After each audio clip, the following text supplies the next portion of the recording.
Okay, Emma NS Director General eka say wonti ase a kwesi wa stadium Otto akasa afa baba pitch.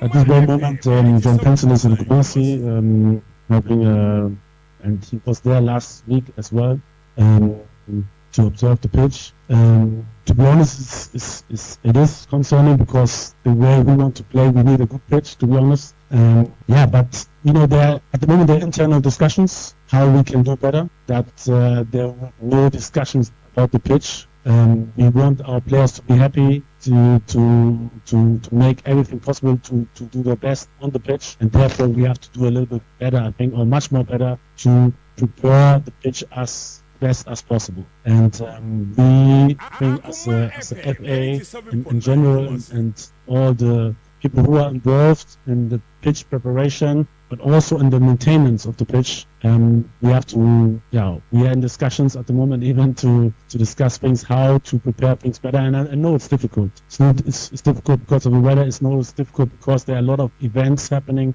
and a lot of games, and we don't have this capacity of stadiums in Ghana. But we have to, in long term, we have to improve the facilities. We have to improve the possibilities to play in several or more stadiums. And we want to be more seen in each part of the country, and therefore we have to better the infrastructure. Yes, Otto. Na December okay ni the other voices were higher the beba, but James squad ne kakra ahaya akoma 87.9 FM jamamu nyina kwa ba join on Facebook akoma 87.9 FM akoma 87.9 FM na wa join fa comment bra jenkin kan kama emfa emma pepe akwaba abusame choso bibia boko adom no ekura mu okese no hoyemobo bibia boko. Yes, Yewram 29th of August 2024. Yada okese na se I want a bumbo and in hwesi 2 days more to the end of the 8th month of the year.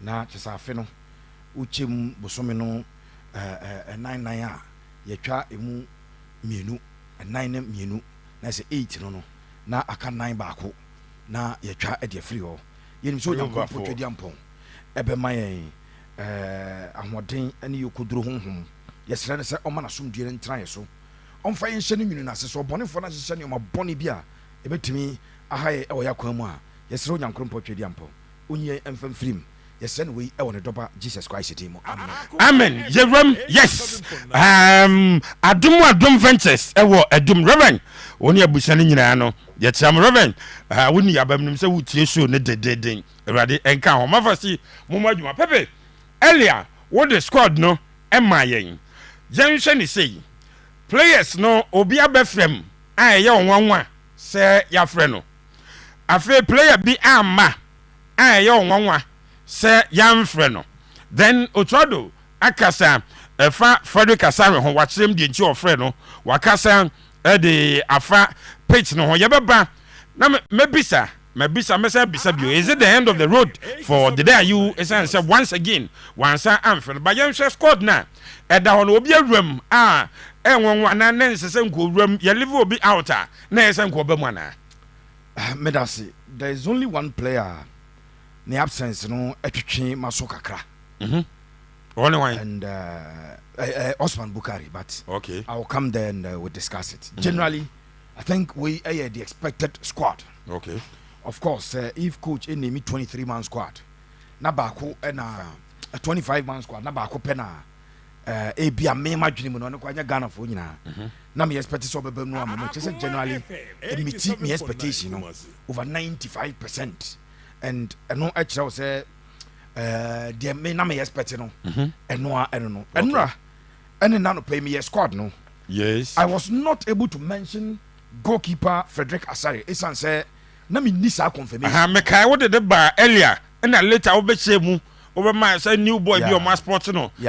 How did he get back into the squad? And that's what you just played, the voice that you just played, where coach, you know, my catch was when a Kotoko player makes the Blackstars squad, when the game will be played in Kumasi, the contest that leads to that vary a draw so and it cannot only be based on performance.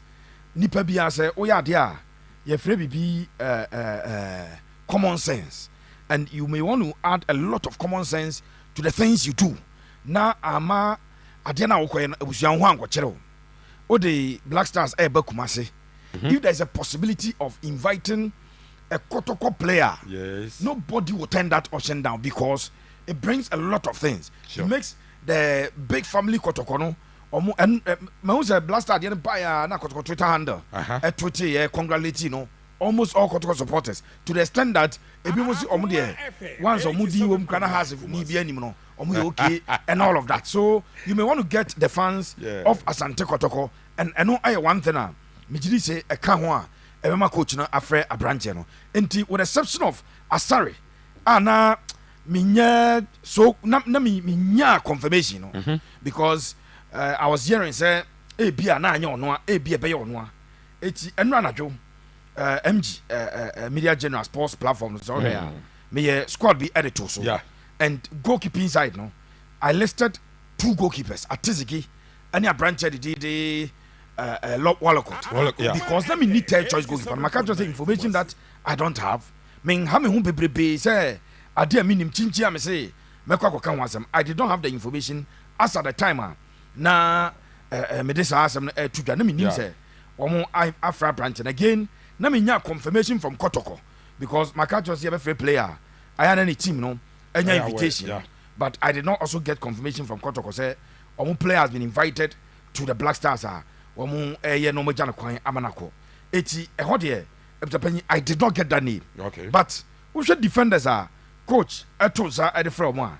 These are the defenders that I listed here. To the extent that and then Obi Busam say Pepe now I did not throw in the view how the Asteris Eto. And Palmo Asteris Addo. I want more questions. I want to say I saw the no. Ye Busa na yakwa information. It when I ask and the information is given to me, then a same. Ena me supply ede ama etifo no enti asat enra ene nano pay lister me de atudwa ewo kasafidi we so no se obeka ya defenders no I mentioned all the defenders a coach etonsa ede frɛ yes because I knew say omonya mo invitation eti Jerome Poku Alexander Jiku Abdulmumin Salisu Muhammad then Abrante din ede Ebenezer Anan on say Gideon Mensah me kasi fast terrace and to season is shas no French Le Championnat first game wa mobi but the club no kaso recover or training but he's not there again me my 2 right backs Alidu Seidu and Tariq Lamte and these were the players I knew had been invited and squad nearby no abusomudi wo pepepe oko metewa on say metewa me catch us force na mankwa yam fast terrace and to because Crystal Palace game omo Norwich about 2 days ago no as early as the 13th minute and I'm on force epic injury enti na ni din kan but opera quickly I said you be ba so okay first day I'm here squad me my omo standby list no yes then there's this midfielder also AC Academy Atlanta Ibrahim Sulemana so epic injury also antumi ama enti ohwe list no mo a na Asante Chum ekasa e che omo amesi due to injury omo ya excuse omo na obenya sa players na me bori nyina edin e wo in the middle of the banyi no surprise there with Kudus Mohammed Thomas Partey Majid Ashimero Elisha Owusu and Abu Francis and we said this here we said it over 3-4 days ago say we mo na eba the intriguing thing and ade very interesting the return of Abrante Ade Majid Ashimero. Or one player necessary our Blackstars in recent times. From Mandalet. Bono Olimbama. Name Adiaba Oya a ball progression. And in football, yes, a ball progression. The Oya the link man between the defense and the attack. In the defense, there be the number 6 eka defenders no. Yes. Na the number 10 eka attackers no. And to the original 8 or the ball progressor. He is supposed to do that link up play. Or no or transitive ball in terms of offensive transition. On the lead. In terms of your defensive transition. Number 8 now support to 6 now. The BI you are exposed. Sure. It is opponent to Kraboa. The NTS say wow number 8 and sometimes you're from box to box no. you are supposed to be in our box when we are under pressure, and you are supposed to be in their box when we are attacking them. So sometimes you call them a box to box midfielder because and it is something that now in recent times the Blackstars midfielders and Shada and Famaye. So that name Majid Ashimeru, when I picked up reports, say Majid Ashimeru has been invited now. In fact, me YouTube page or my YouTube channel. So I did a full story on him and explain why they come, it is so important at the Emma the Blackstars. It is no surprise there. Oko attackers now. And also the comeback of Inaki Williams. Yes. Remember Inaki Williams in the last 4 games he had no movie. After the surgery, and more the last 4 games, he's back to the squad. He's playing so well. So list your coach is still dependent on matches near the weekend because league be a last games as an international window he be a and it's a obisa pick injury or nipa entimi maybe and everything we are saying is subject to say players in ever stay fit obia no oba pick injury and ye kan wasem no Brandon Thomas Asante, Ibrahim Osman, Antoine Semenyo, Jordan Ayew, Inaki Williams. I think that these are the names that we were expecting. As I said, me expected 26-man squad. The Emma 26 about 25 I Branton did a forcing amankwa omoye call na ni coach no press conference ka say obetumi about the next game obetumi abo wanga so never ball. I think they are managing him. And now can I explain here say when it comes to the international transfer window you say clubs the player wa picking knock omo ankasa enyu no say the bear country no so and demand me use no eti Real Madrid la branch dey ade Bellingham pk knock will training na Madrid because out ampa the last game Madrid were mobi and the game Madrid were mobi weekend game of mobi and John sign so Emma Bebo almost after the international break no assign Abebo. So all of that and so I back into play when it comes to players invitation. All in all, as I said earlier, the only player me quite surprised any listening Osman Bukari. Okay. Yes, I was expecting Osman Bukari as part of Young Forwards because Osha Abdul Fattah Ishaku, he's playing so well. Joseph Pinsel, Jordan Ayew, Inaki Williams, Brandon Thomas, Ibrahim Osman, Antoine Semenyo. One experienced player, Oba on Tanya be more, but on net Sanchez, no Obama, Oba Juman de Maupa, Osman Bukari. Yeah. He moved from Zrevena Zvezda, which is Resta Belgrade, to Austin FC in the United States.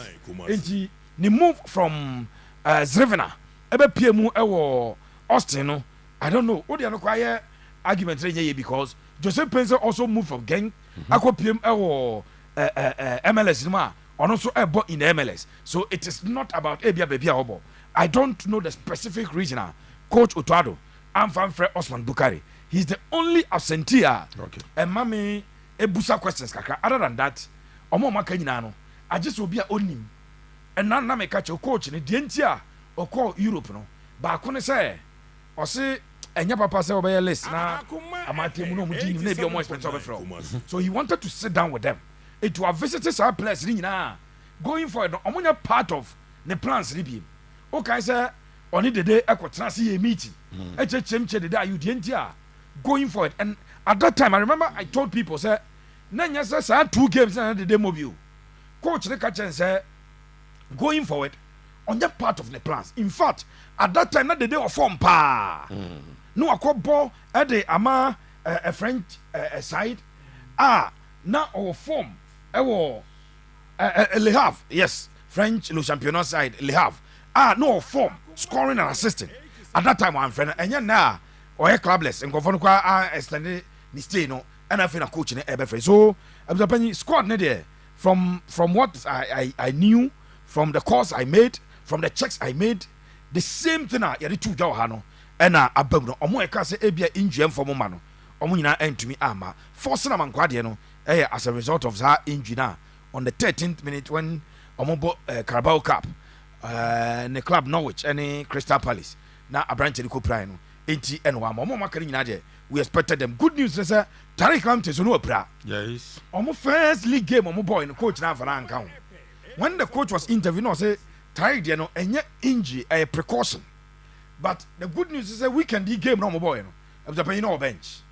And now no ball no boy no bench EFL game no. And just say or you ready to play out not bench they just say would never be so he's fit to play and obai obe room and so abeka squad no. So this is the expected squad not many edaso sebeba surprise inclusion biam because yes the last 4 collabs to Addo no and that's the last 4 games why no. So what the it gives you a certain idea the players that obe free.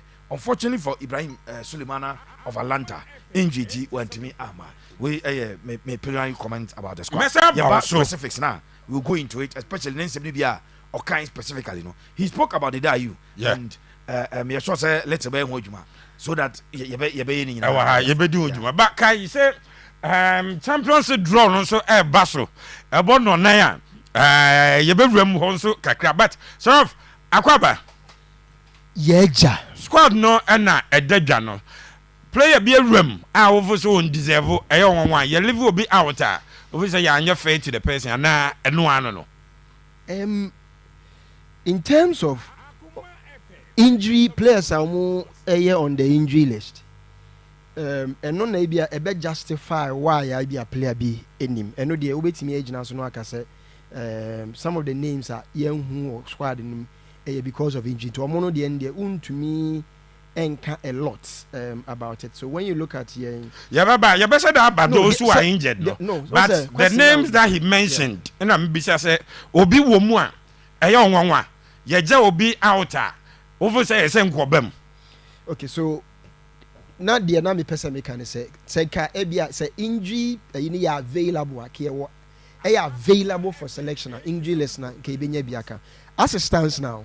Me the many goalkeeper Frederick Asare question mark the question mark on him is a more active league. But coach actually I mean as a coach you must have a justification for why you are calling a player. But as to whether say asemna or canon a twice or say or bar or prove or there any all that but those reasons say what now what's how they justify or they would they na me catch be a free be standards so what foul no now then all the side justification about other players now you should be able to so see if a goalkeeper be a order we are active now be foul reason now they actually say now they say be obi ba Blackstars camper e ho na wo de ejina so access no enye ne performance order na di ewa because in the preseason games akotokwa abo Frederick Asare has not been convincing. You say, oh yeah. I'm a walk out now. I say, "Wanye careful." Good. Wanye careful. It's clearly for me. On the end, they be a political call. Your friend said they be a kotoko fans. They be excited about because me. No many numbers. So my excited 74. But for me, any likely so 3 goalkeepers in Abedego.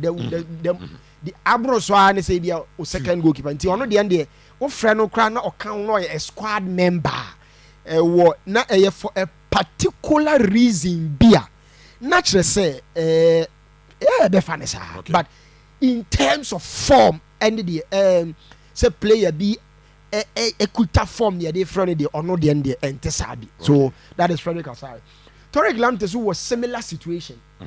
Onyambo active but as a oba from injury the for me a risky demand because the typical African game some players but okay because Brighton last game he was on no problem he was part of the squad so player who recover near do begina the typical African game Africa game you born qualifies now you born aggressive pitch no grand a risk and a old take I hope say menya selection now fei or cut tackles now or 29 because of free injury but those are things wait me Ali say do okay Patrick Pozona expected or by as a opportunity to approve Jerome Opokusu opportunity as we take your opportunity to come Salisu over there you obobo momona Kosada Jiku is doing well with Fenerbahce Ebenezer Anan aba betre say obetimi abo, but because Gideon enya available and Pauk friends say oh yeah left back here yeah criticizing Baba sign against so no for now no onyan responding to national team call because of your criticisms here it ama Anan enya opportunity we are Abdul Mumin Michel Rayo any Rayo Basana na Rayo yeah Basa Rayo a decent player, very decent La Liga, so I think that is also okay. Kingsley Schindler, if I say something near Waya, I will be lying. Thomas Partey, fantastic form. Elisha doing well. Abu Francis and also so Circle Bruce, not bad, but me share your midfield options now.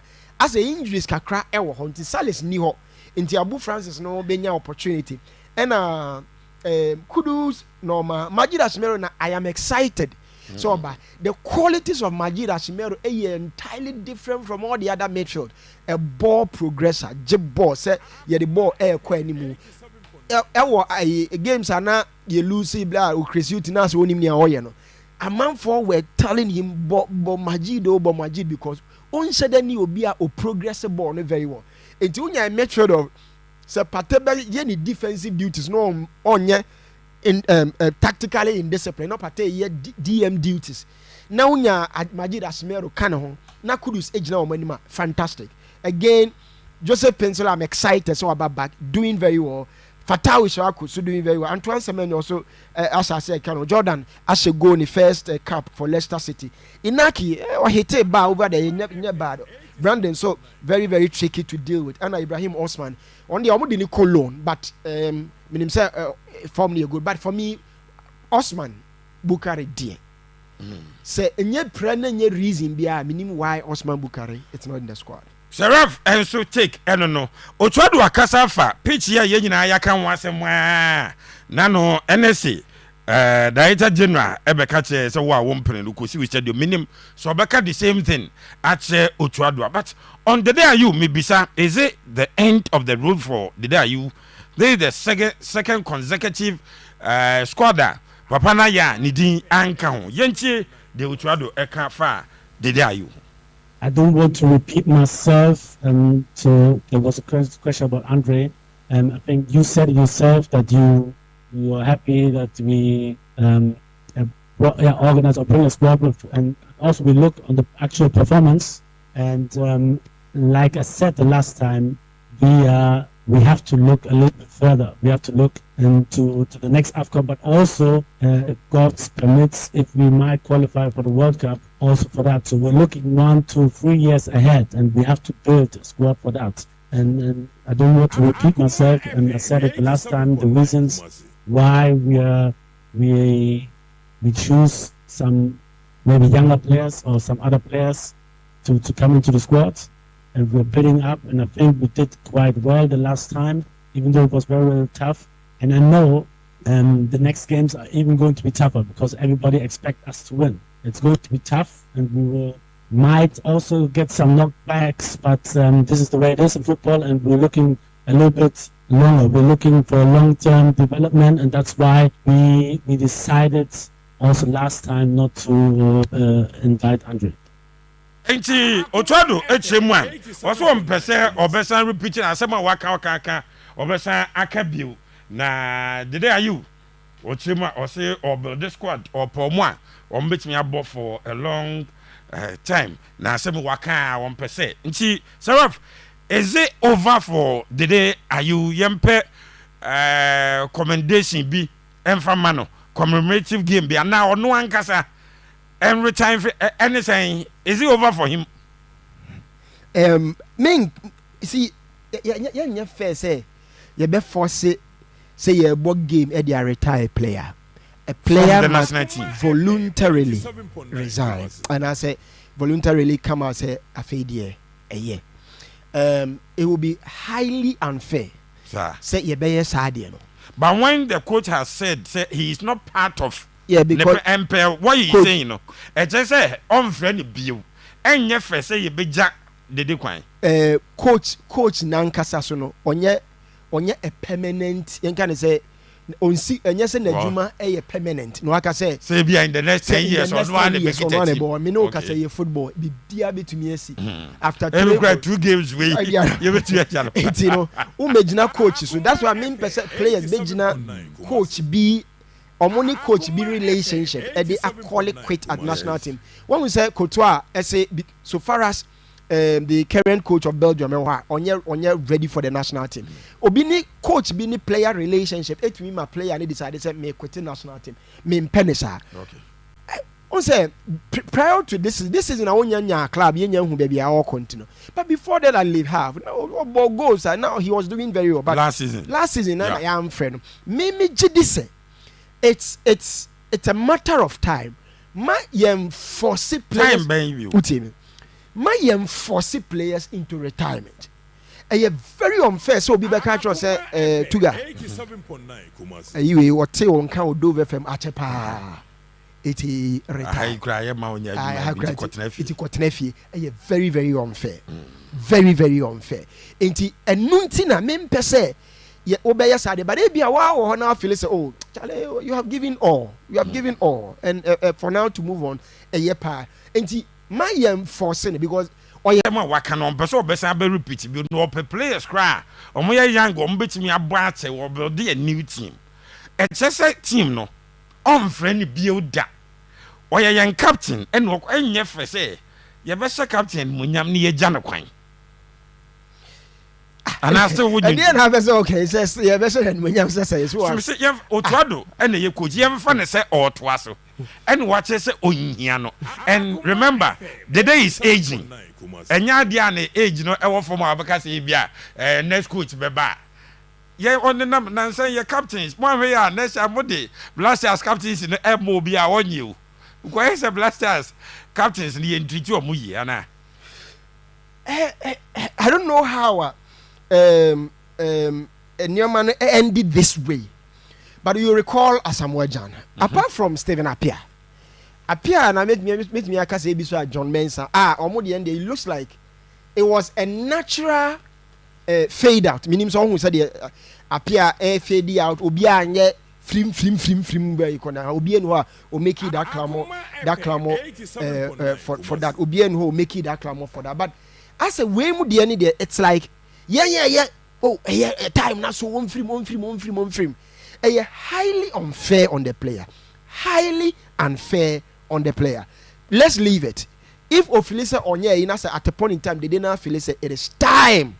And no aso say me hwa. I mean on one better no, but my pussy enforce and china boss say hey time now so Brian more memorial. I mean it's not fair.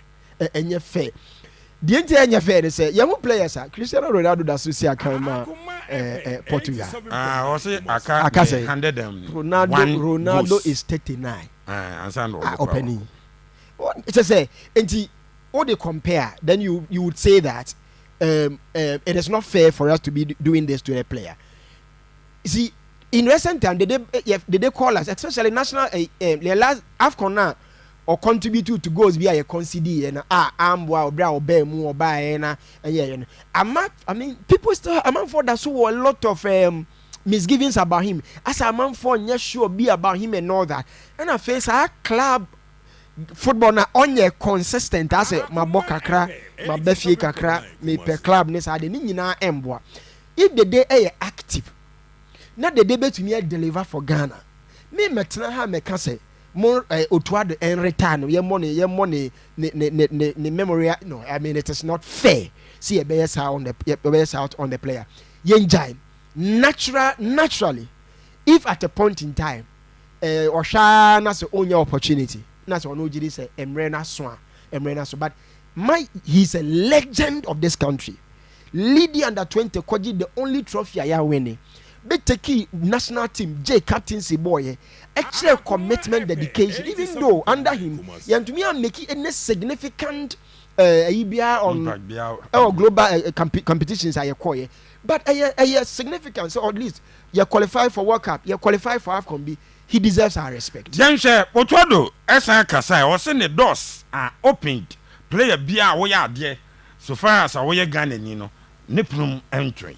And Daniel Mate, yeah, it's a bit of the same. If you, I don't know if you watch. Do you know when he played last time?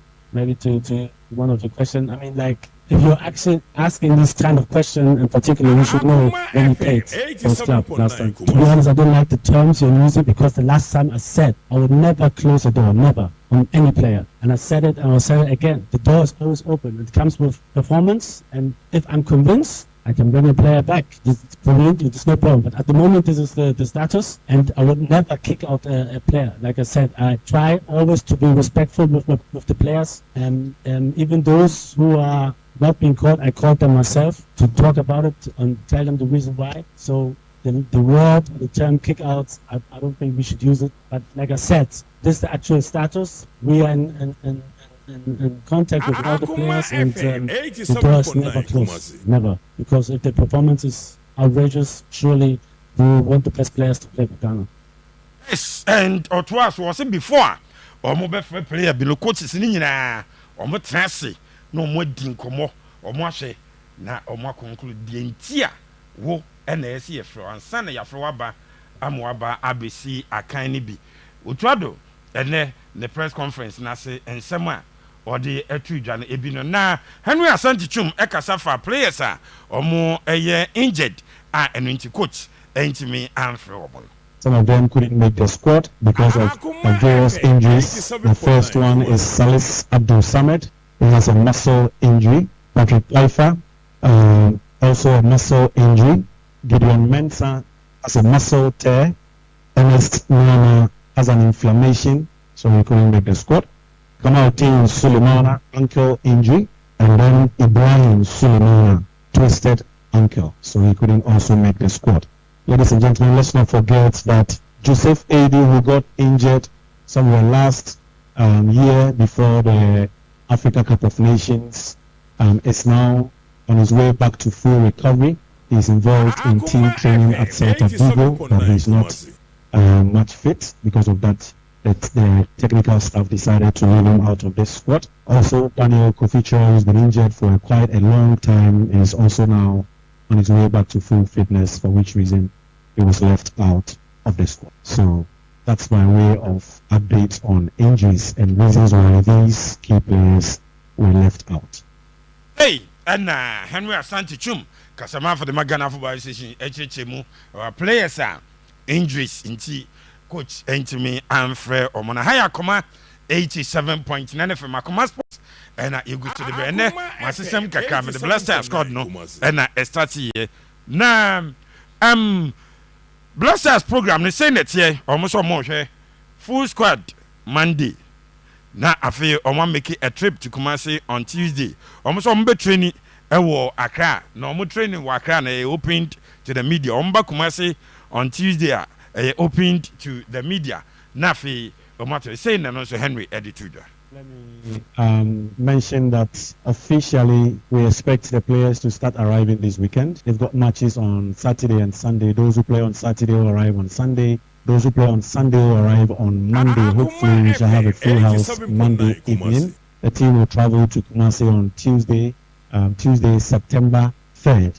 And then we'll have 2 training sessions in Kumasi Tuesday afternoon, Wednesday afternoon, and the game is on Thursday. Let me mention that the technical team has taken a decision to open the Thursday training Accra at 5 p.m. on Monday. The training will be open to the media and the public. That is the first training in Accra. And then when we arrive in Kumasi on Tuesday at 5 p.m. again, we shall have the first training open to the media and the public.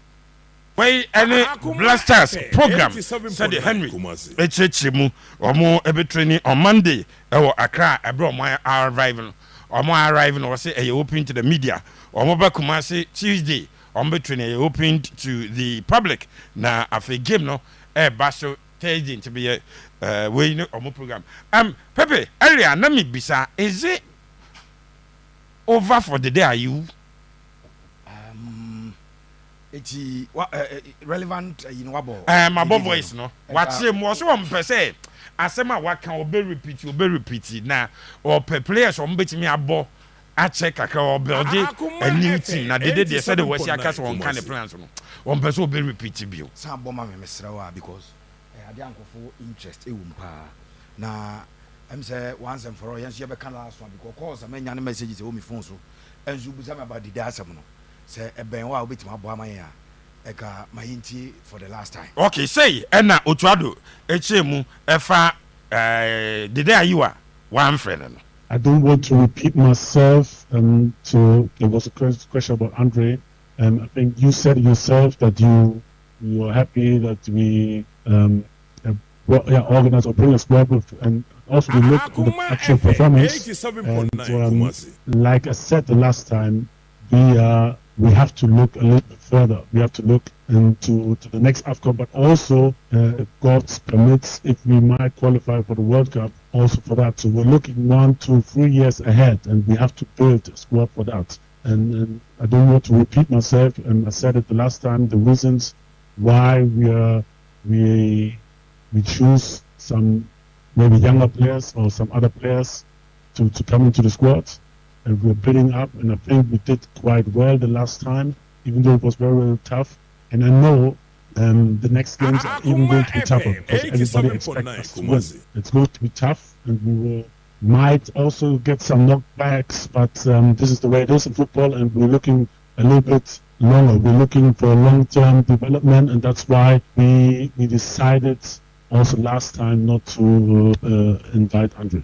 Yes, and Otuado.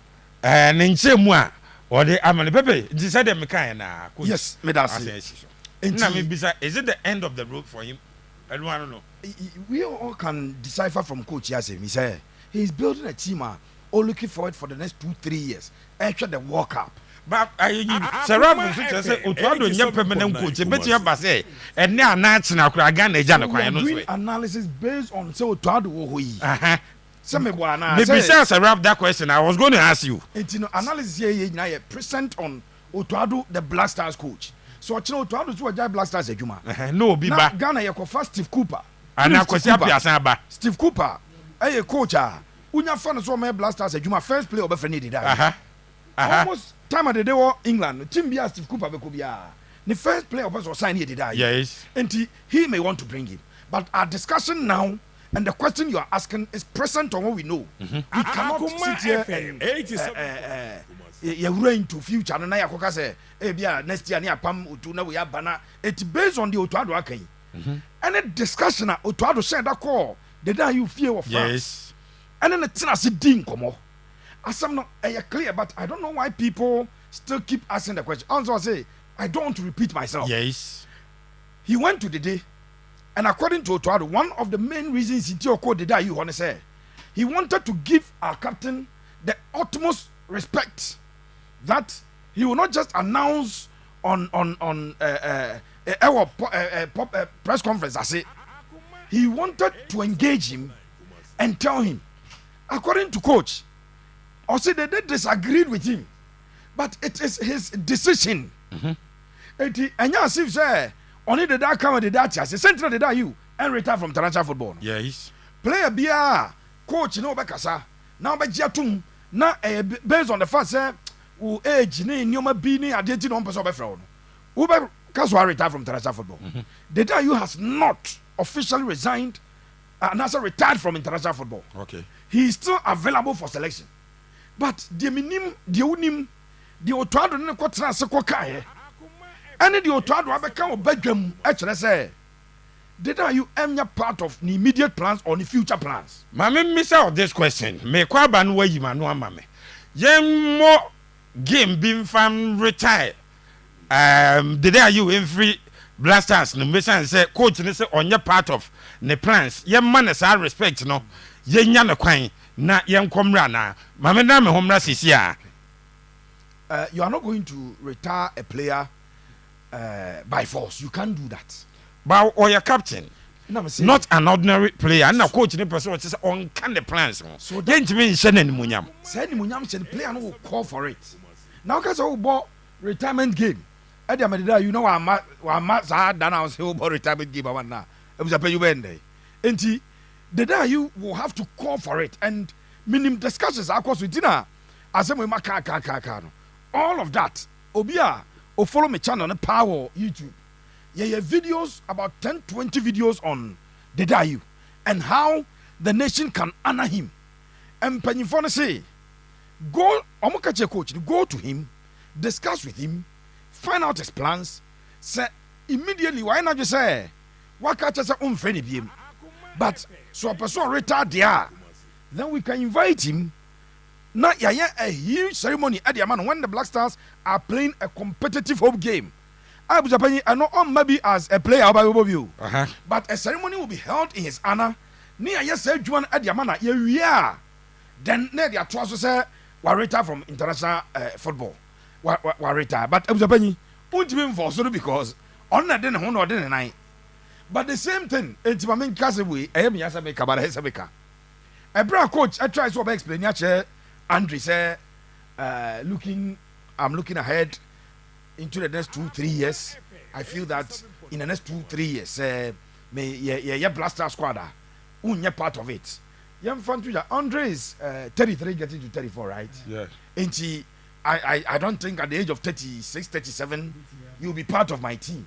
And I feel Andre catches say no coach, you are getting it wrong.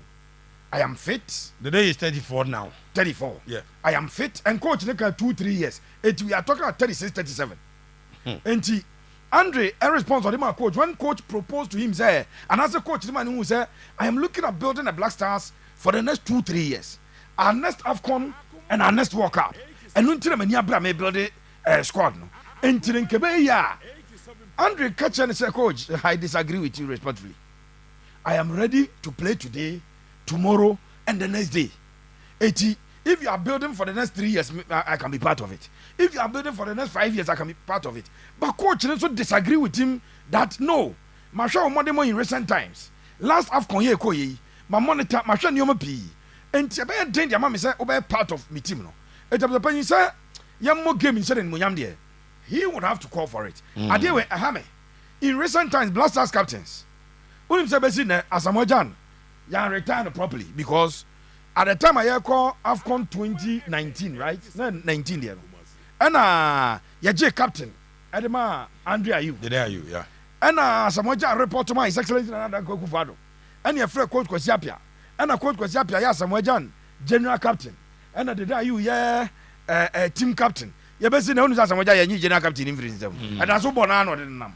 And he, son, quite first years at the end, but Yana Japan. Minya engagement with the then Blaster management committee and the technical team. Almost say they engage him. Legend, Capito. Ya person ki say the man. Or say that be born minya nyabo. Manya contract to akra me ko sign. All of that na idea. And to my own force say, Raf, say microphone waka say chirache.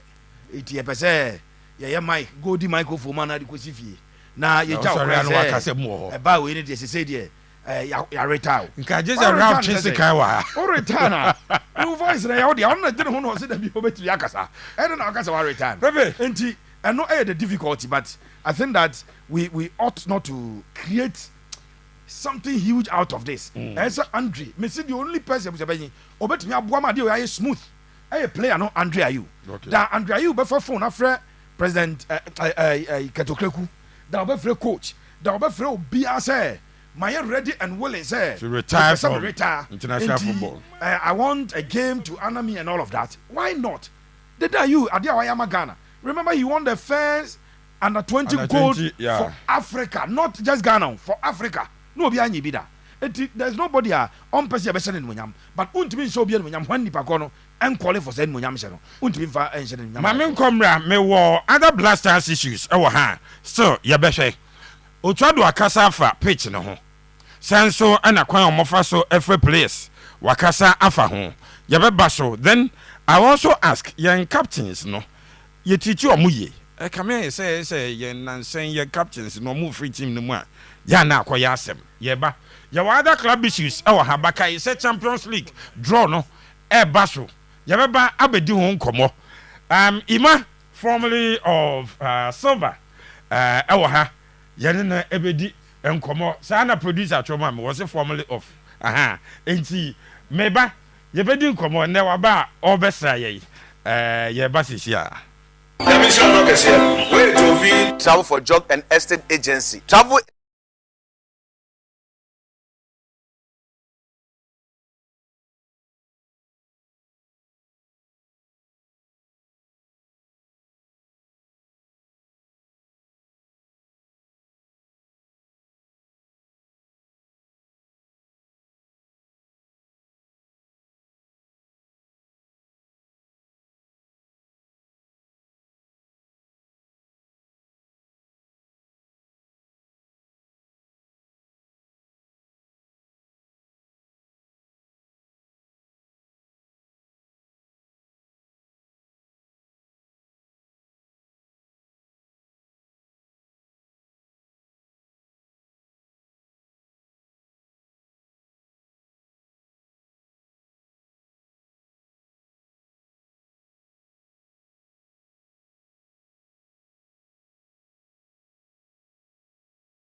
Ronaldo will be honored.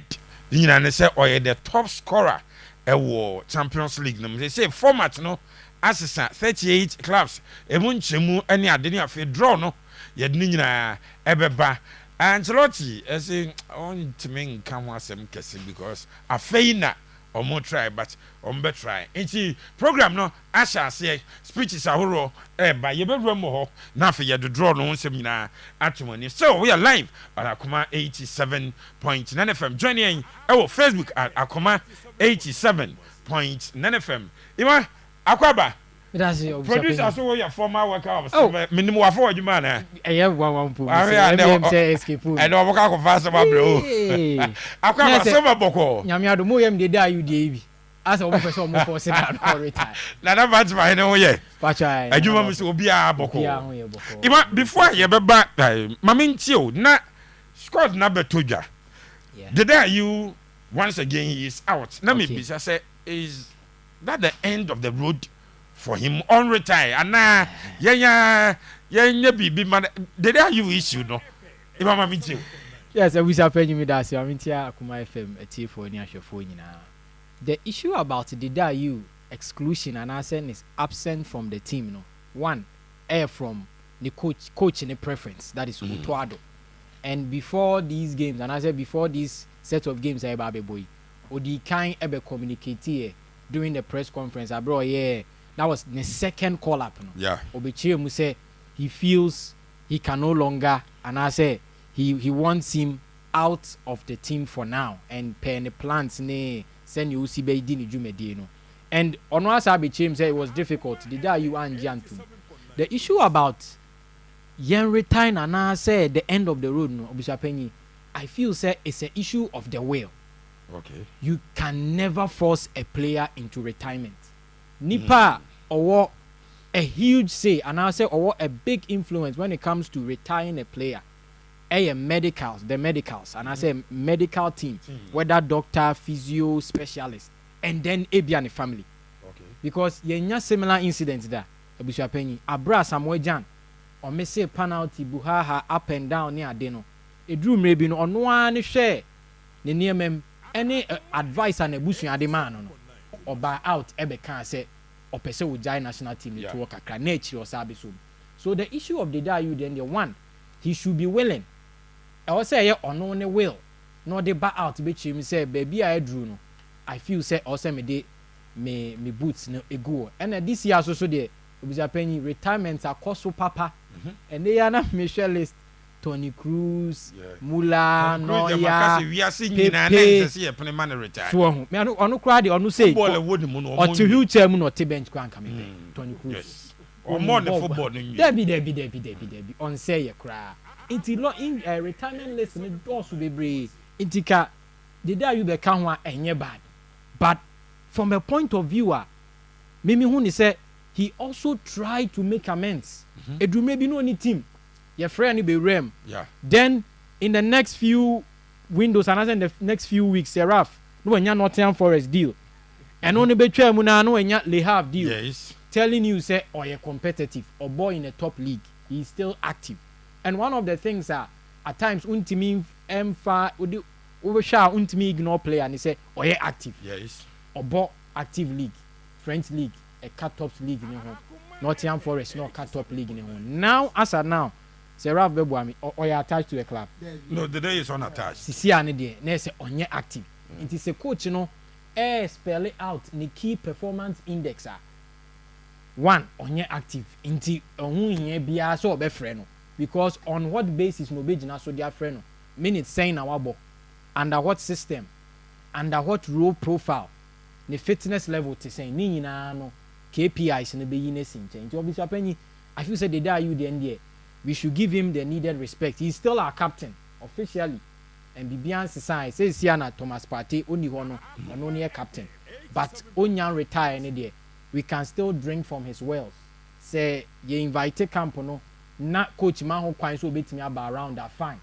He can still be a mentor to some of the young players. And Mekai House of Folk player or Blackstar Kobo World Cup.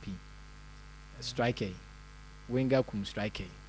Double related FE is not a mentor kese pa any the Ayew one of the Blackstar players a boano a man the decision will take you Europe ni ade nyina no na the Ayew demutintima so I think we can still drink from the wells of the Ayew our experience pa and longevity and any availability again the character and in the near thing ebusua panyi open lion heart or Blackstar team ni ma the Ayew the day you find say so try to the watch said never.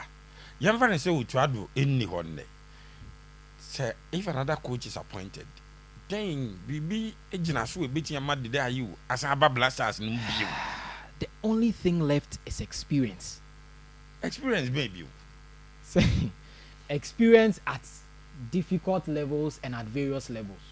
The Blackstars for Ebabe nyina waye bida. Wabo qualifies the Busha Penny. Wabo AFCON da.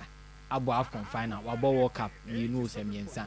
That is the only thing a bemen be room. So when your club touch here, but window in say young close here, Abuja Penny, ebe close young boy chat. Now you be better na shim. Chelsea. Akofa did I think he can move at any time. Chelsea Akofa no. We free agent. On your attach. Chelsea Akofa no. Did Ayew? Oh, I mean. I said either say play and now Chelsea.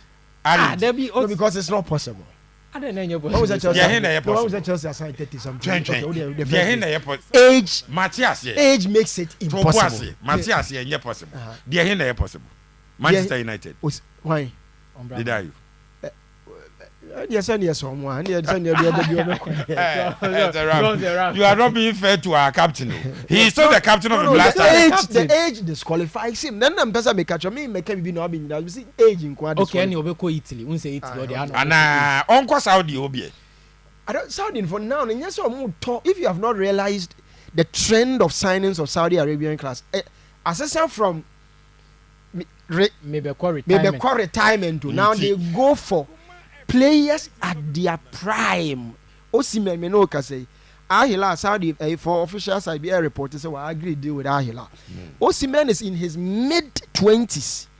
More than any Saudi trend no and about say Miko Pesca ni Like, Debbie. Now it's not like that. Miko Science Pesca Celta Vigo me play. bounce Seraph na yahwe pitch no ho asem ba ima before that squad no and a dedwa no player bi awura mu a mo fo so won deserve eh won na ye ja player bi out ya ye won fair to na yesenka Man be Bobby.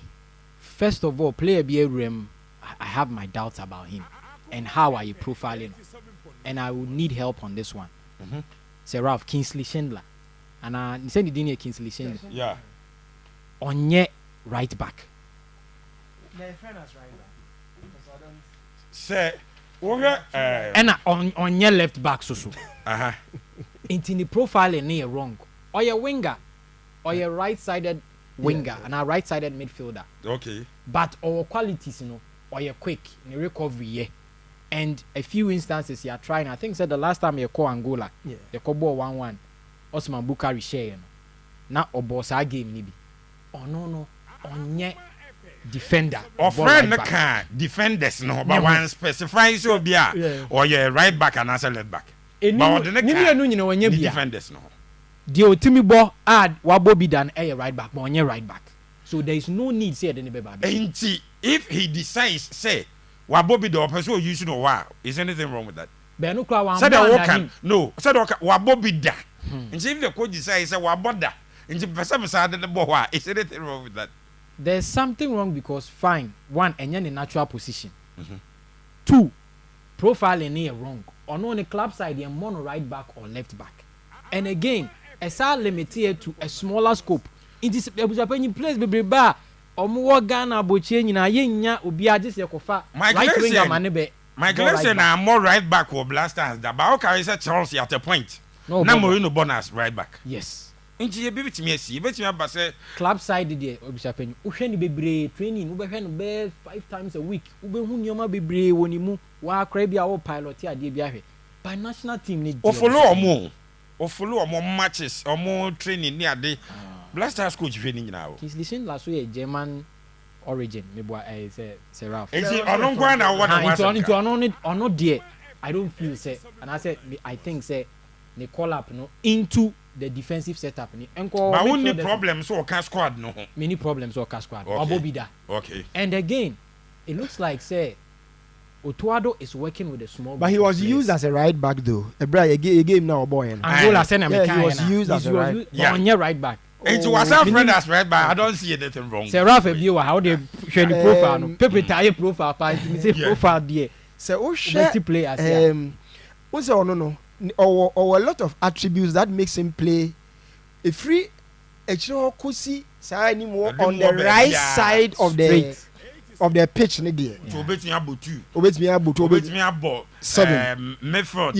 Right side.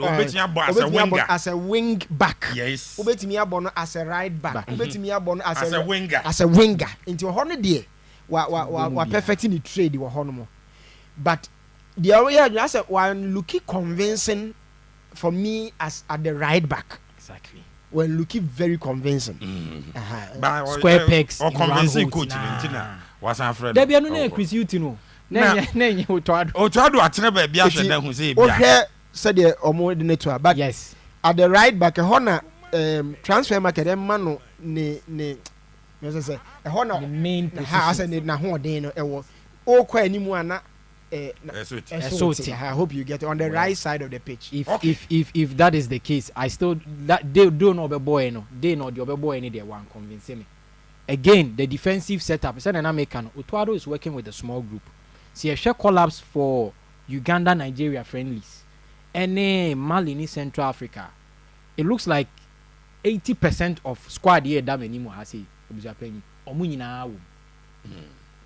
he has a core and I say a group of players be on your Moyejuma. So right now, what it means is that it will make it quite difficult. See, Benya Bibriaba Bishim say English and Bema. Okay. We are 23 and Anya Kebetma 26.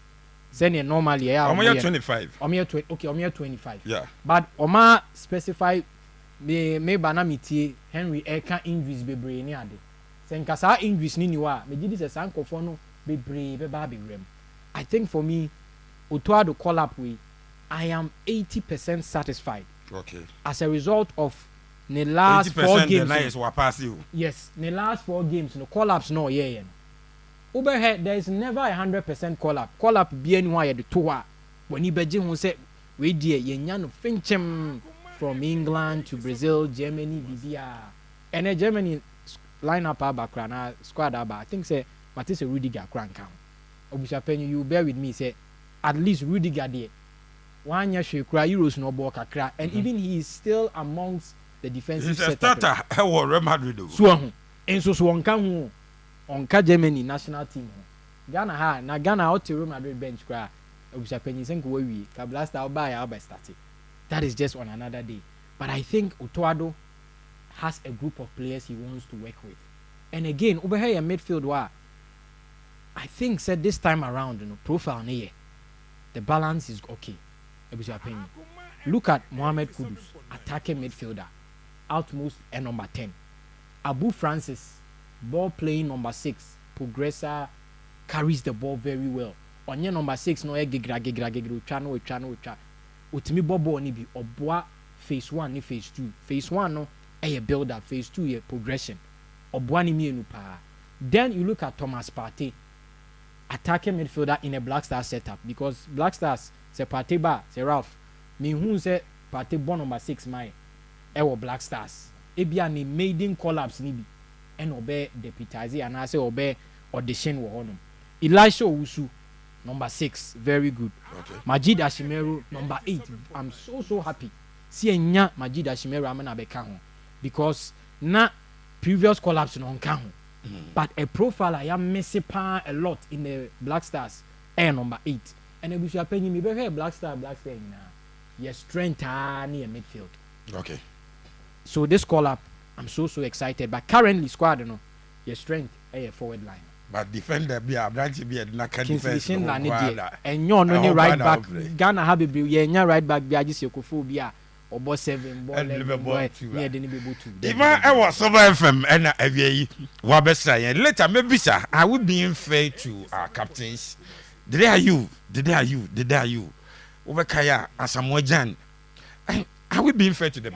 Maybe yes UEFA Champions League draw no Cristiano Ronaldo the guest of honor or modern award na amano meba ho na mo mamente won so ne kakra Blackstars squad no me call lines no so me fa course kakra bi mamente won kan wo so odwen eya wo san wo you okay with the squad say imama coach 80%. So Raf o percentage ne say percentage of squad no me nyantia like say won coach na ya adwen players from me nya adwen what man be saying on this score.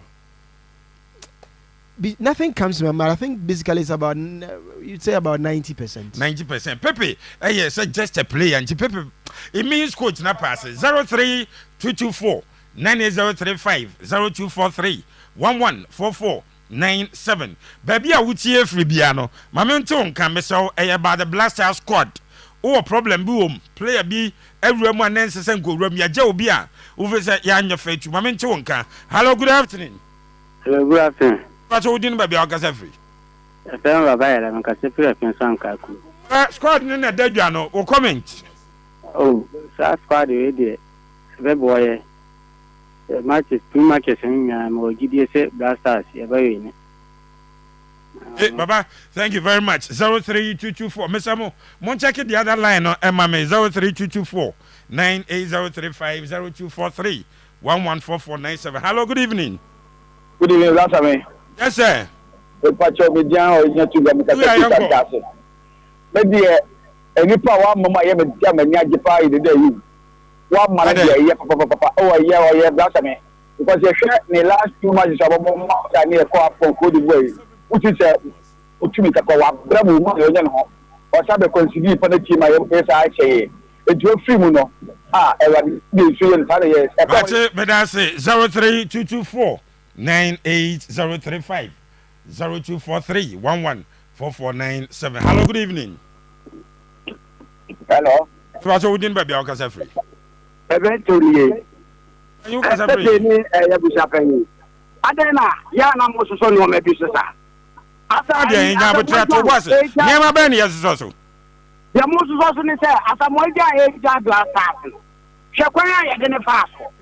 Enu ya ude de bia amanfo se normal de ben ada sa mo ja sabe.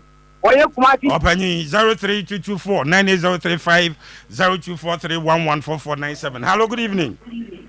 Good evening. Eba jo din ba bia okasa free. Efeme kom kase fe kumasi ya. Opanyi yechi o. Yo, mi ze squad no dede no waye bi na say sisi ade on meeting de nke yenja no say yambo no nye team na say ya pick up am say coach na ka sen hia na obesan friend ntumi yenja coach no for now. Okay, thank you. Hello, good evening. Hello. Good evening. Pato din ba bia okasa free. No free radio no ho why pato. No free radio no ho. 03224 98035 0243 11449. So also watching the show live from Benito Amanse Rural Bank PLC Manson Kwanta branch. Hello, good evening.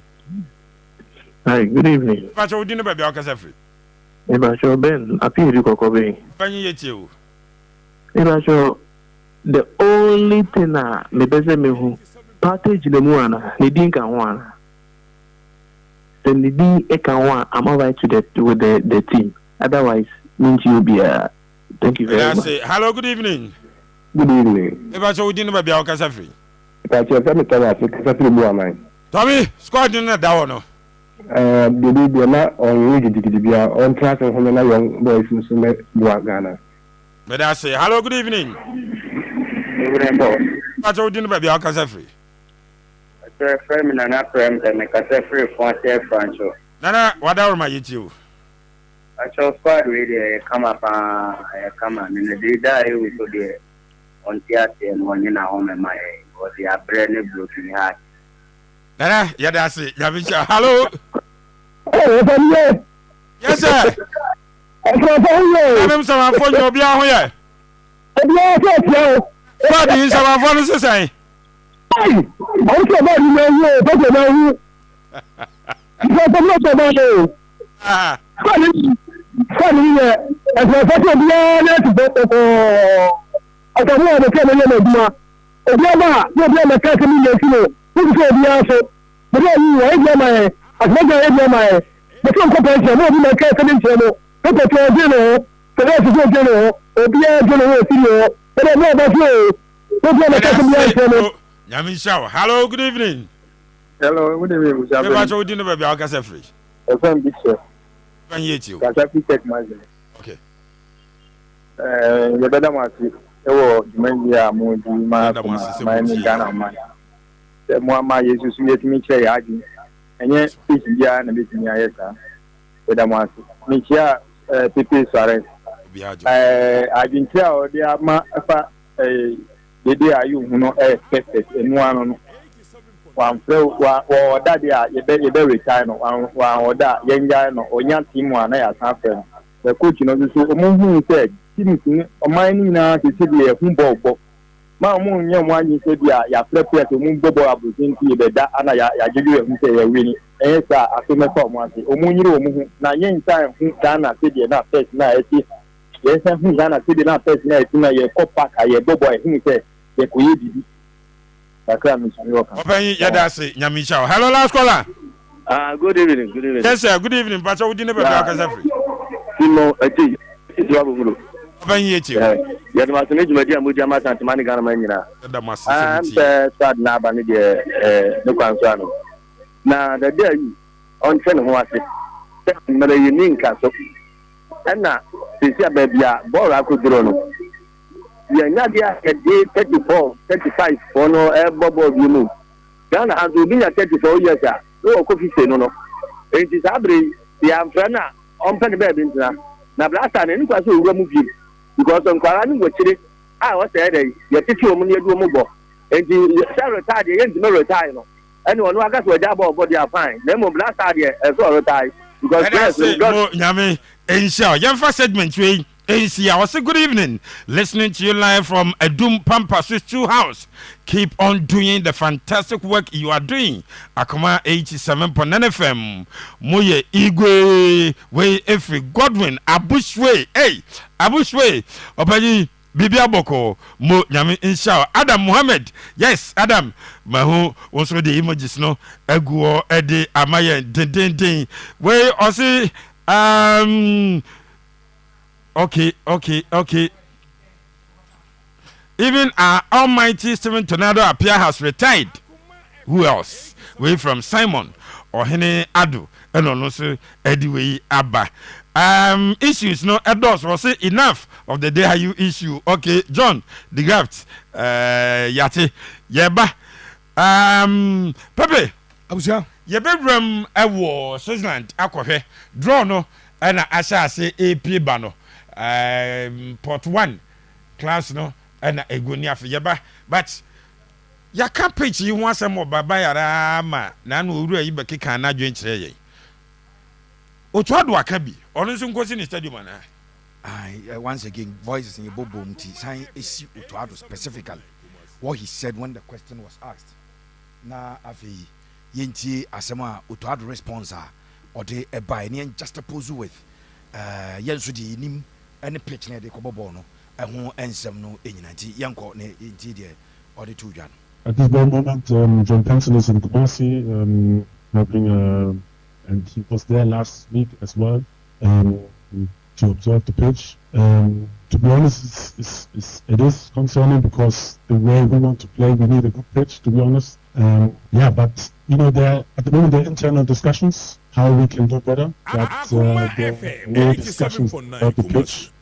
We want our players to be happy, to make everything possible to do their best on the pitch, and therefore we have to do a little bit better, I think, or much more better to prepare the pitch as best as possible. And we think as a FA in general and all the people who are involved in the pitch preparation, but also in the maintenance of the pitch, we have to, we are in discussions at the moment even to discuss things, how to prepare things better. And I know it's difficult.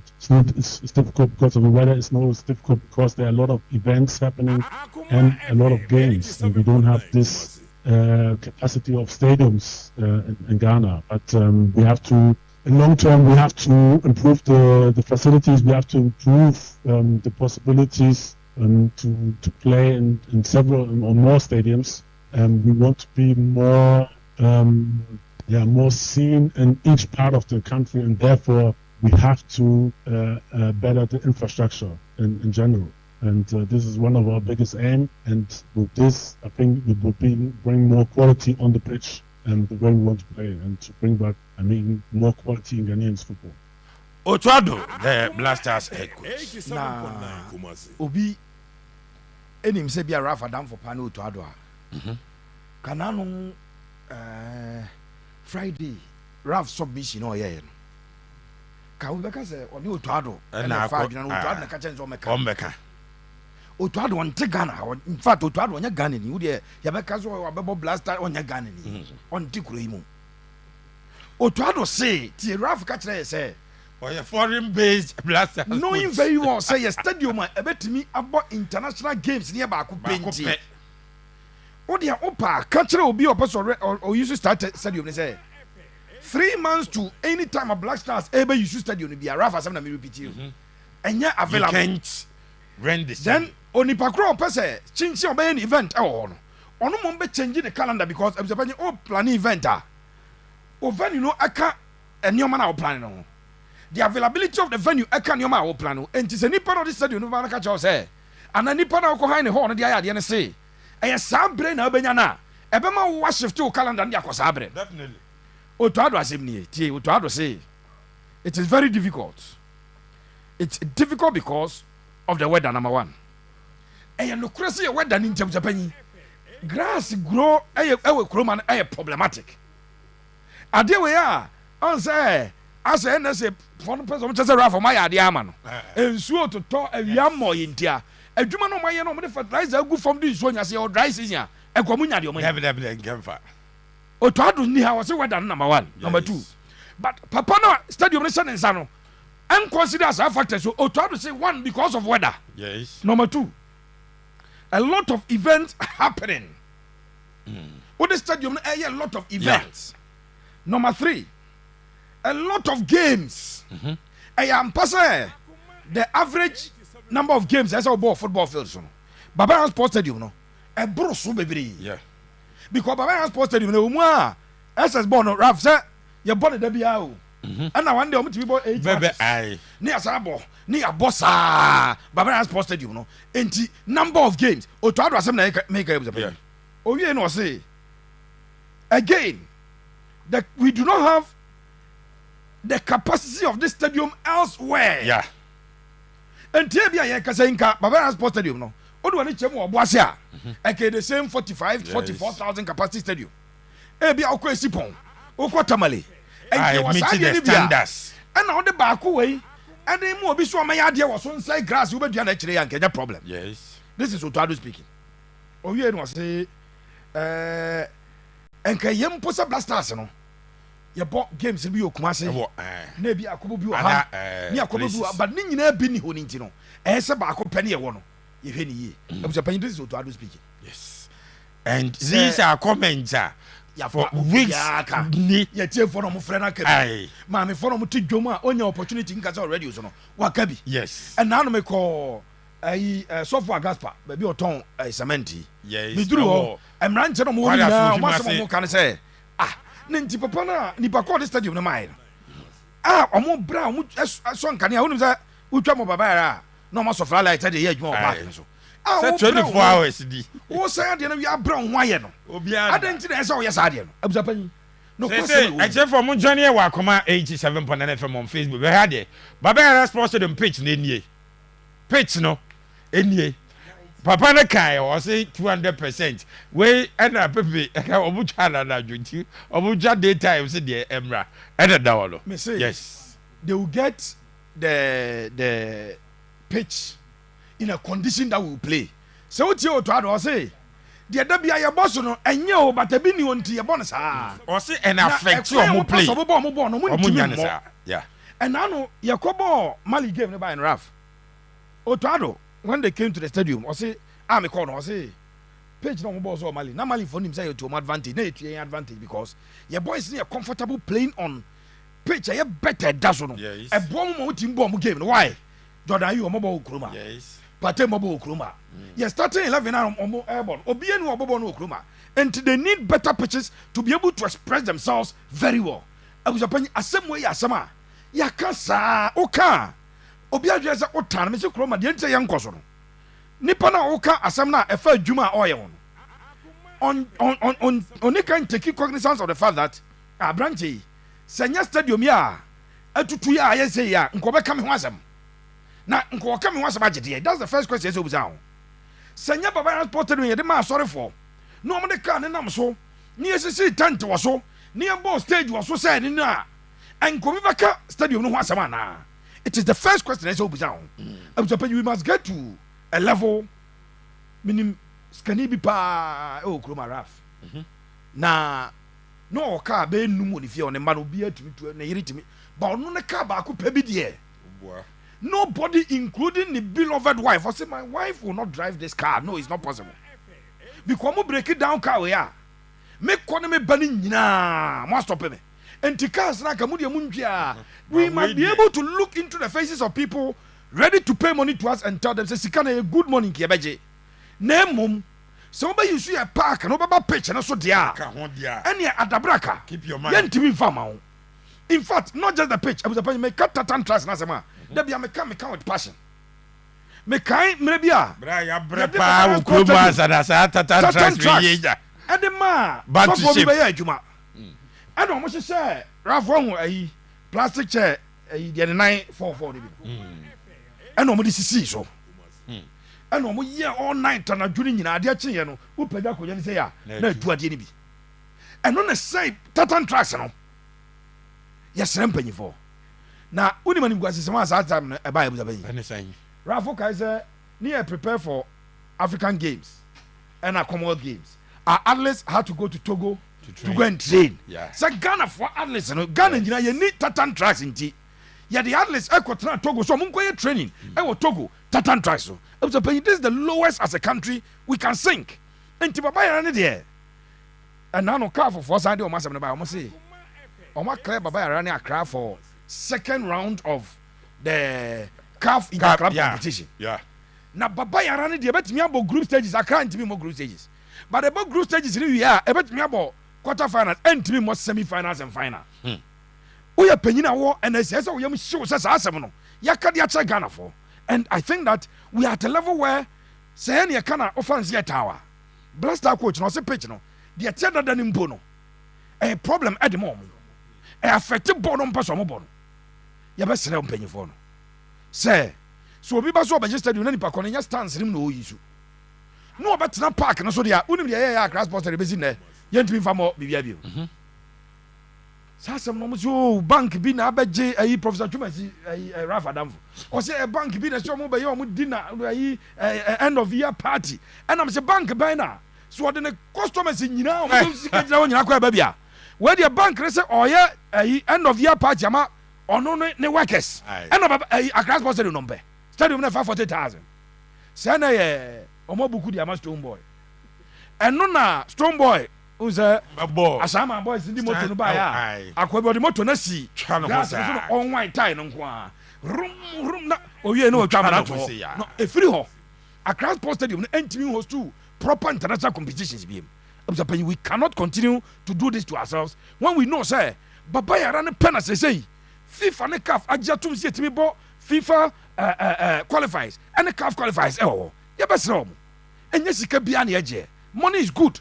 But not all sika na eso kodi eche sika bi wa odi echira wan hia no ahwere wo nkwa se game wey na ka fofo no kwasam se oman bia ne kese ye ne Nigeria be bo World Cup qualifying playoffs no obi o wiase bia ne ka fofo nyina ni stadium ne meet standard no mo pen but it took the intervention of our president and ye be bo sa bo no why can't we the day you partake kachre vice president dan na eseka vice president sorry your friend NSC for say etimu ntimi nya pitch edu ntara opafa ba kope pa jo stadium no efama Blackstars nya training oto adu you obeka say this is the type of pitch that we want in this country pitch no Ghana ha I think that ye ho abro too much mesa ba ho yes the draw is still on enche ye bedrum ho na ye ho groups ne say the bisiako Seraph Otto the comment on the pitch. Ima ewo Silver FM he still with us meba so enche. Otto say pitch no. They affect you or more play. Me who baby I was say. Yeah, me who baby I mean shall say because From what I say no. The ordinary person akasa sports journalist akasa Blackstars captain Patesu Kebi. Or catch vice president. Blast coach Susua Babeka. Now the candidate of MPP. It is a the also Obiaka be Obiaka. The NSA 4 can say. Pitch lady. So pese Obi Behawa. And now pese ya kona ekosi wudie. Nti me sure say asemi the pese o mo catch Otuado ne say ohwe na Behawa. Na why proud the NYC the ama Blasters? It doesn't make sense. Ordinarily, a problem na say we need how to think around it. The easiest option is the NSA for you. Who this kind of buy a beje? Ye jia ni ahwesi betimi ahwesi ebeye na part yetimi enya the pitch back. But you see, I always say when you are confronted with a problem, now what? Why? Oh, then I met me here. What can I do? Said the bear. I can go around the problem, but yes, I mean, when you are say Obi beji a own farmer. So what do you do? That's and then America say Obi a leader. I mean, because when you are confronted with something, okay, it's fine. Yeah, the nam say a pesi canteen. Yeah, then yeah, Obi this kind of bus or the bad. They cry a beji. Okay, then you bet to me here, and you bear and say. What is the minimum period and a bit take say a fix a pitch in the back? I believe that's offer a period of 3 months. Ube to me a put the pitch back. Okay, and yeah. So be bad the pitch now. The say say about 3 months to a major game bi aye bo a ye mfama no eno ane se ye be ka che nipa kro no so opa ono nko on risk the program nipa na oni option no baba yara na opese o ya ade na oni option ade na be I just don't eno na me dwene ho so waka I just cannot reason because wo comment we na ma papa yi see no mekebo ne bufu yo obeka so opa when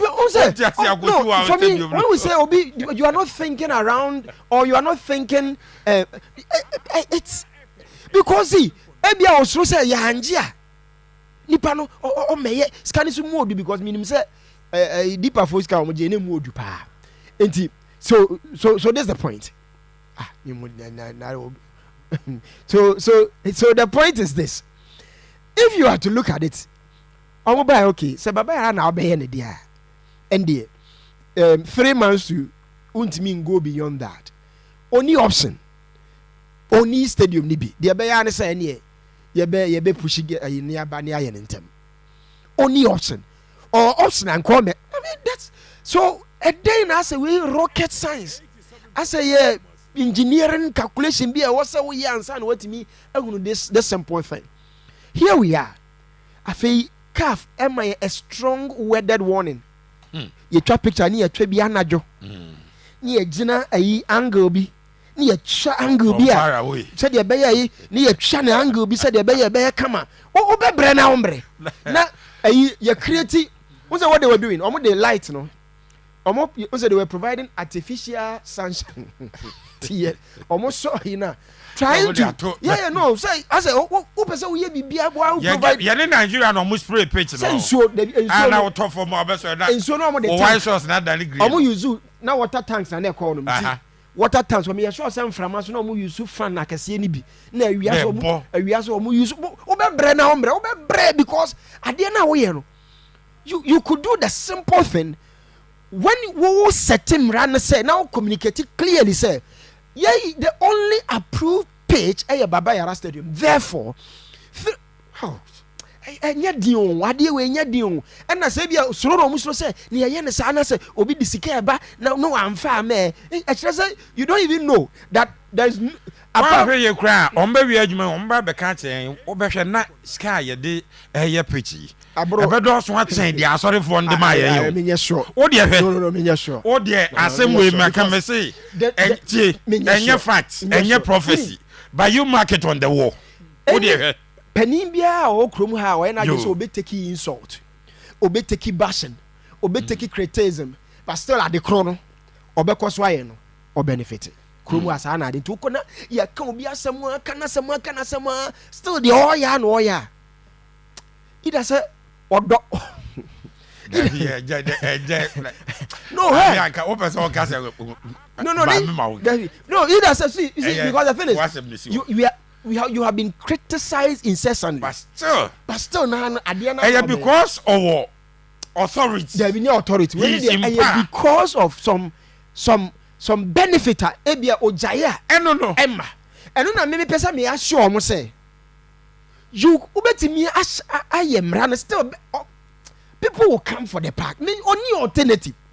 Sorry. Only alternative. But that's baby I person or the assembly can mamu ankanji na what they won na higher comma 87.9 from Yeguso.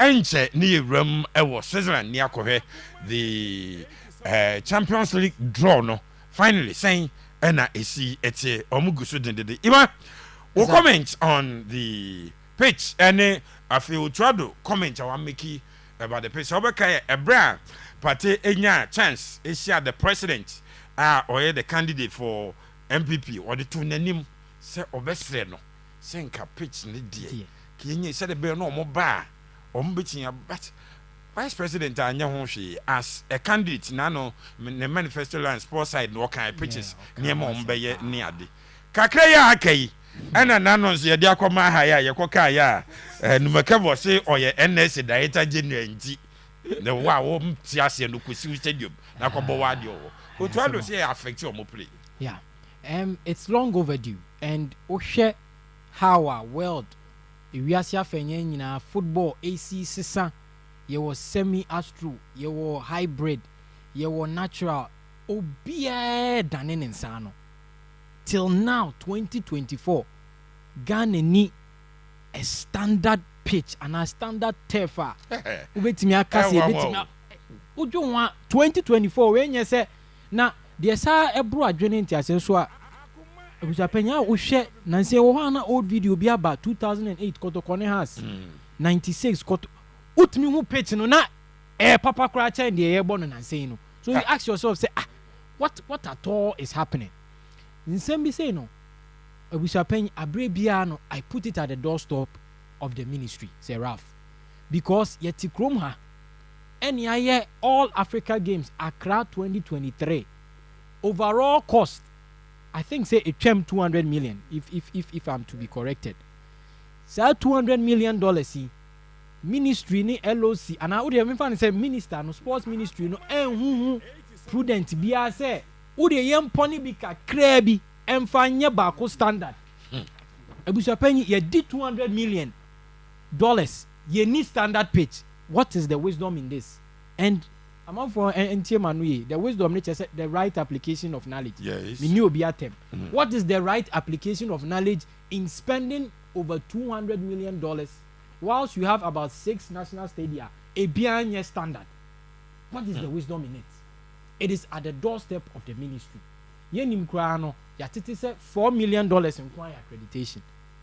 Ebusuapanyi sprinklers ni nsuo ni water tank ni you can say fertilizer back and forth nyina no me gidi say nka $4 million now mo de year accredit ye yimu $1 million kra and at least ebebo pitch no ho ba sure Otto complaining players ne complaining whoever obeba be president for 2025 immediately e wo say odwene sports no na sports your priority na ugidi say ubetimi the sports unify Ghana for first thing is say national stadiums na ɛwɔ hɔ no ube make sure say baako yɛ standard unya ye no a abusuapanyi ebi ebesa ato ama obi kra say bi from where I sit ne sɛ ne anyoma si kɔ no because sɛ wohwɛ this manifesto ni ma ɔno pɛ ɛna ka sɛ obeteki emergency repairs si ebenya NDC point no say you take emergency refurbishment of mentioned stadia MPP di obeka ya ni say ɔde maintenance model ne beba. I'm comparing them because we person we are informed so we are sports lover na wutie now person we sports so they koto aba nsem omumi enuka it is long overdue say Ghana nya a standard picture ye betimi abobɔ na ye pɛ no va akra sem ene bɔ na kɔ n'anim a va eba semi automated offside into medwene ho observe medwene say nti va pa ka ye be say 10 years old ansa na va aba how because mate say Congress no ka ho asem Mauritius the latest country onya va how much it costs Mauritius to get va ewo one game center near call Yanvan say weaker yeah bo say is it 8 games Saturday no? Sunday and Yanvan say baba yara Accra Sports Stadium yeah call Sunyan yeah coach TNA yeah call centers only how much it costs to get va at one center. He has no now referees no moody games the creative job okay head there yakofa next 10 years no krama ya next va ne David va there at times if we are say koba etimi hye me kra ne say electronic boards ya enenam park yi hu 2020 Ghana ni electronic board e wo krom ha bi what you can wako ya DCC or near the enua egu baba yara and then me free office enua egu ya chi ho no sana nyame ya dum a enua egu ho no I fit ye be ye no ha ye the basis you was near the idea so I think misplaced priority from the ministry ni so mo NSA no because the minister ne gitum say and our fato no say may ya standard pitch na de bia no me decentralized ska venues ni nya enkebebwa enkeska ya deeper life for CK I'm told say Accra Nigeria I'm not Kumasi mpona ya ka say da ha nti ye de ye no quick obi say bibia kwa Accra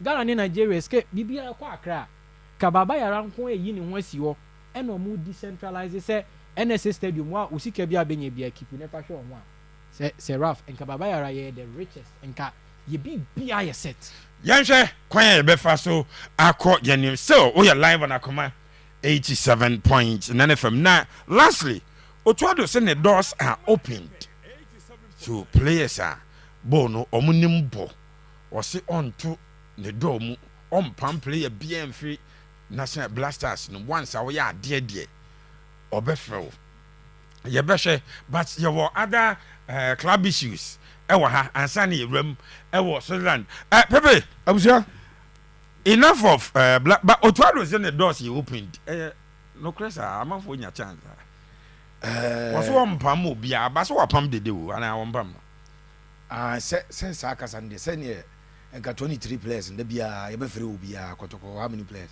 has for sɛn ne akɔ aburokyiri Ghana ne bi ɔbɛbɔ obiaa no aba sɛ nyɛ saa de kyerɛ ɛti but mamfa nto dwa sɛ the most confusing draw ever ɛne adeɛ no a uefafoɔ no because of scanty ɛne ɔmo confuse wiase nipa nyinaa ɔmo yɛ baabi awie ɛde ɔmo ayɛ pot 1 pot 2 ɛde fixtures aba yɛnyam draw bi mu ba fixtures ni bi aba wei bɛbɔ wei wadeɛ kye wokɔ home na wei aba wei nso bi mu yɛnyam draw mu sika wo so ɔmo gu so adeɛ wei na Florentino Perez kaa sɛ nkɔ ɔbɛyɛ European Super League no agye sika no na ɔsɛ saa time participation fee yɛm sɛ 400 million euros each ɛna ɔmo sɛ bi na bɔɔl no koraa dɔɔso na akɔbɔ bi a yɛma ɔmo FIFA organized competition yɛma ɛhɔ anom de abɛduru yɛ sɛsɛyi Champions League no wobɛbɔ sɛ 8 matches home 8 matches away yɛwie ansa ne yɛbɛ draw no foforɔ adɛyi adeɛ no mesɛ ɔma wie bi mu ama obi mu ahu matches ɔmbɛbɔ yɛnya draw bi mu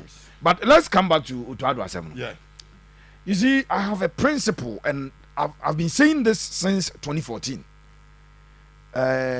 me lecturer bi one professor ɛwɔ Kenya University School of Business Mrefinti no ɔkyerɛ human resource management on the mami a famous quotation say recruitment national team call up adeɛ bi a yɛfɛ nipa biara no it should be based on the universalistic ethos of meritocracy not a particularistic approach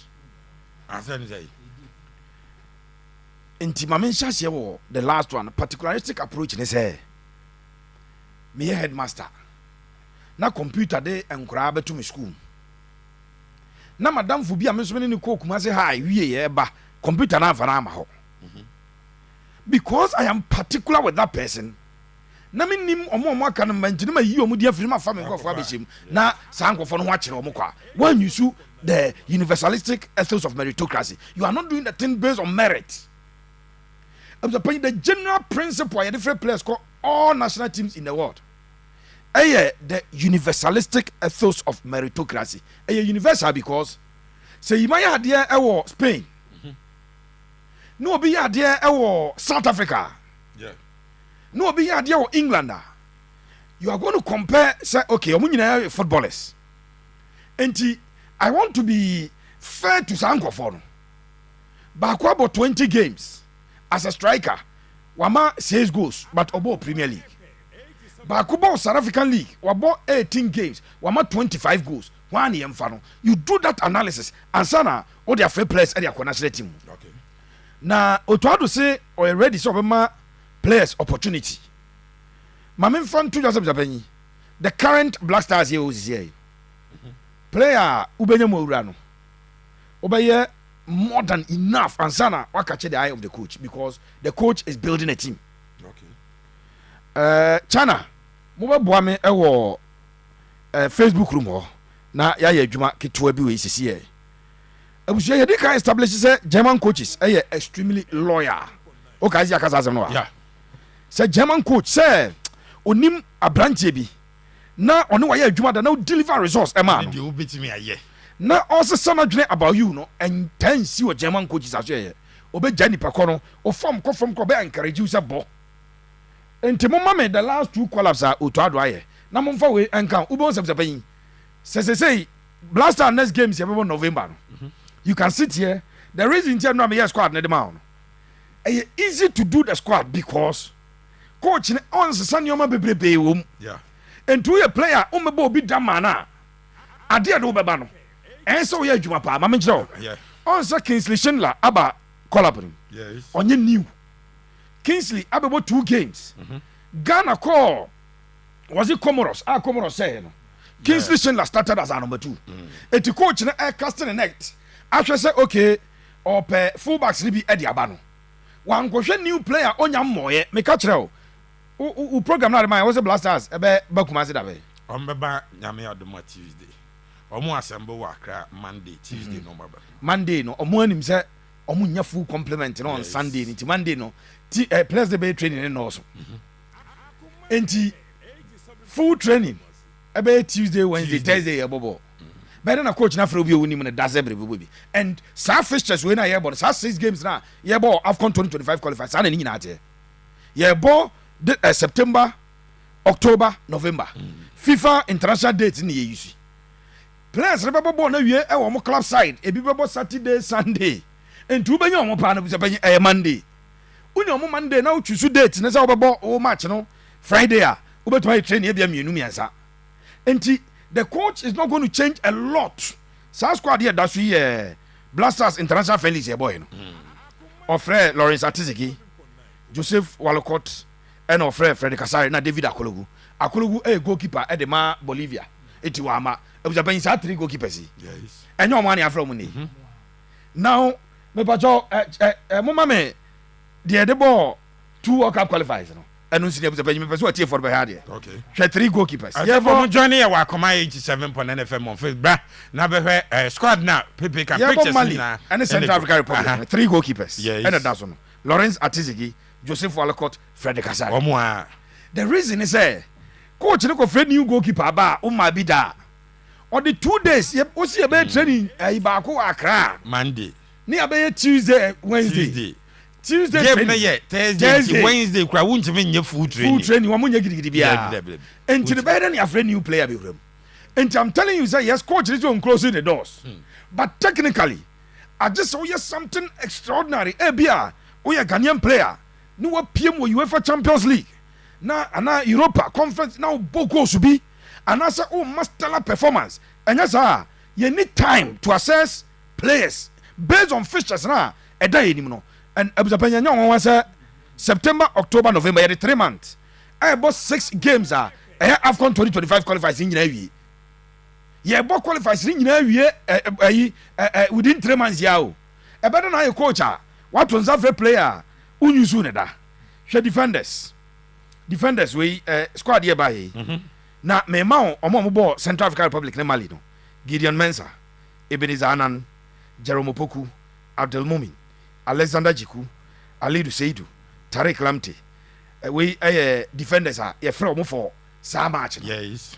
Chana Pacho Mumame call up with you na the Wafri ya no. Na you defenders are coach na Efrom. It was a another page or so. Eti just oppose our list with the Amabuba amount. And the only player na onka yebo Central African Republic. Any Mali game no. Ebe Kingsley Schindler and yenye in Madekro. An injury to Gideon Mensah. So Gideon Mensah fully fit. Kingsley Schindler ADM. Some friendly matches near boy. These were the defenders.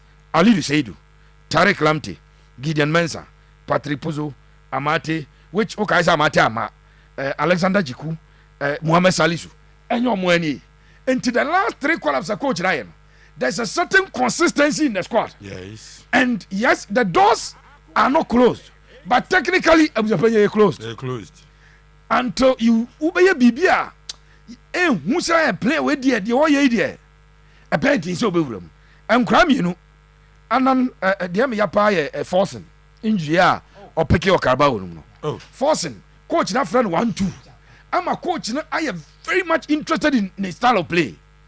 Forcing was always going to be part of the squad.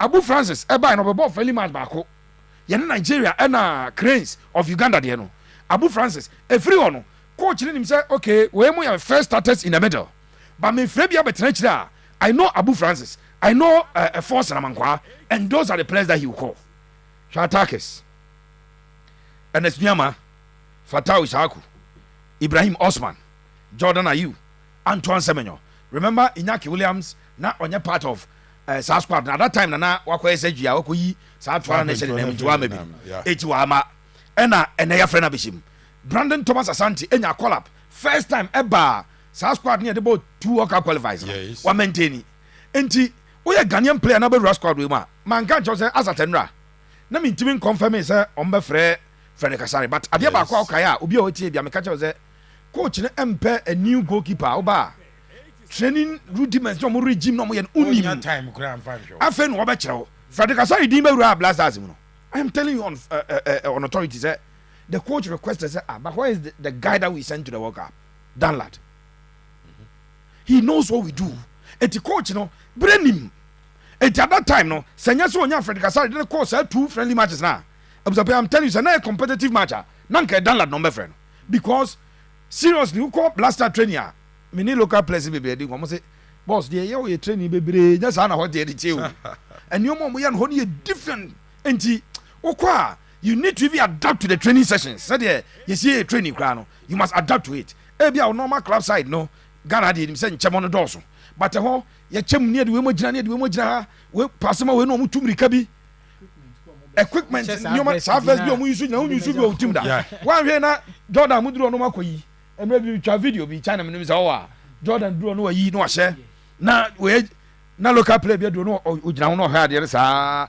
and equipment officer ebe ka bi kire no and unim de o mo ye unsa baba ya say de ya yi city no dag out no obi gina ho no ya de na wo say ya hu no ye nim de he no de ko share wa ye hu za de de se no de aba ye nioma umblemu no because so obo Aduana Stars obo kotoko obo ha foka sa de nya bi no mo yisu no ho enti we nyina na ye nioma emma coaches no emfrɛ new guys emmam but we Ghanaian player Blackstars de etimi ka se atum e de ama ho de obeye no ebetimi ama coach no so decide ko so ama na broso I just so ye de obi ye ni bi dia yima ye on na ebo ana me so me the same tia na ye be frem but I just say yima eye de e bro de me a me bɔ no so no ansa na nina ba ho enya sa he's building a team reason the day Amate all those guys on sa na wa drop here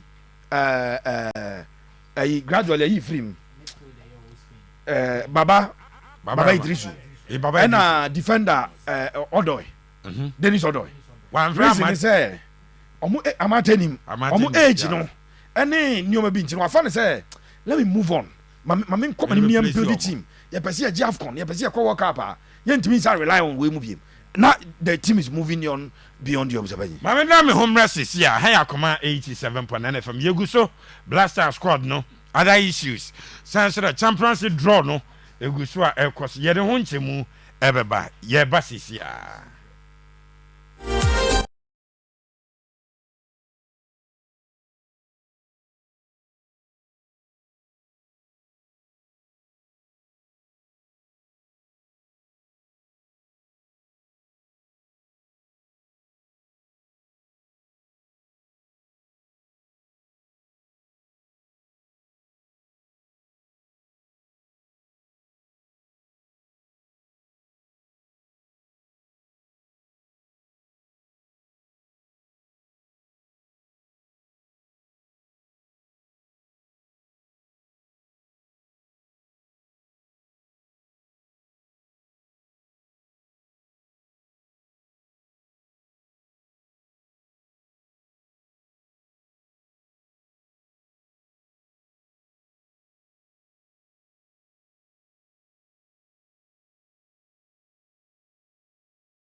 bebree no sika na cash more because na me hwa de obusuapanyi as at now pepe obi at the 18 years onya ACL gone are the days enkaje say what boy akọ enina na we say the matches ne door so man kra ne body ni nyina it is undi be 18 to 24 no enya ACL be 3 because matches ne fixtures no doors there is no pure excitement and delight say Ralph Kasim say the spirit of football any obium say excitement ne fairness ne any equity any obium because me say one of the things that I would love saying Kebeba back a golden goal but omuchire me who said there be no emfa fairness in back because we say golden goal no enka yeto aso boy e bia metimi atika no it is not making sense but what it means is that the other born wo home no enyo ono na abesa born wo away a different fixtures all together into Madrid on it certain 4 teams bebo